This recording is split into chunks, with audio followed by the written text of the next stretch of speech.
Hello, this is KG Outdoor 16. We're going to be talking about lipless crankbaits today. Please like and subscribe, and thank you for watching. Please tell your friends about my channel. Anyway, let's get started with the lipless crankbait video. The number one thing I like about lipless crankbaits is it's hard to fish these things wrong.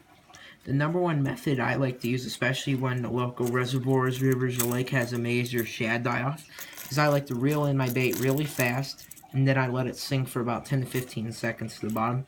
Then I jerk my rod up so the bait goes up. Then I let it sink, and then I reel it back in again.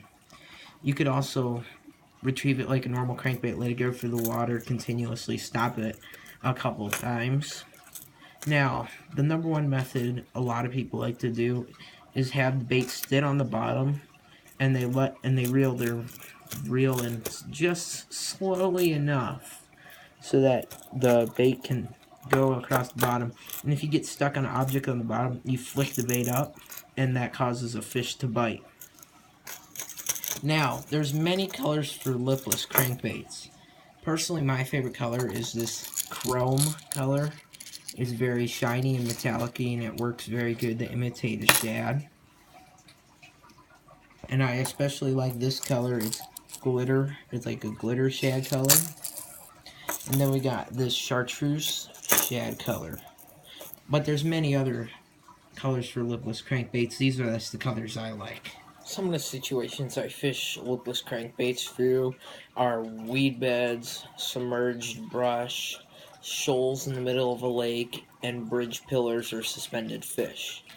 For a weed bed, when I'm fishing and I see a weed bed, first I'd cast my lipless crankbait and I'd cast it on top of the weeds, over the weeds, like if it's a weed bed, and here's the water level up here, and there's like a distance, a water column in between the surface and the weed bed. I'd have my lipless crankbait go across the weed bed because sometimes the fish will come up from the weed bed and get the lipless crankbait. Another instance, I would put braided line on, and I'd go right through the weed bed, yank it through the weeds, and I can get a fish out of there. Our next situation is submerged brush that is holding fish. Now, if I see submerged brush, I want to go along the bottom, and once I reach that submerged brush pile, I'll flick my lure so it goes above the brush pile, and I'll get a fish there.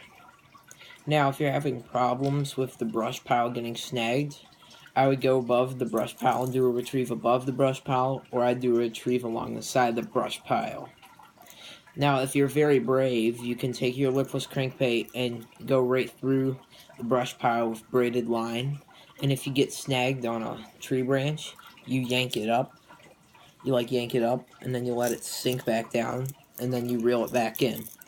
That is a deadly retrieve for those finicky bass in brush piles. Our second to last situation is a shoal with suspending fish. So if I see a shoal, I'd have my lure go along the bottom, and occasionally I'll flick it up and let it go down, and I'd go along the bottom. But if the fish are suspended, I would go above the fish and retrieve, so the fish can come up from below and see it. Now on to our last situation, which is suspended fish by any type of structure. Like if there's a bridge column, I'd cast by the bridge column, I'd let my lure sink down, then I'd jig it up, reel a little bit, and let it go down. And that's how you get suspended fish, because you're covering the whole water column like a zigzag. Thank you for watching my video. Please like and subscribe. Tell your friends about my channel. Thank you for your support and watching my videos. I will see you in my next video.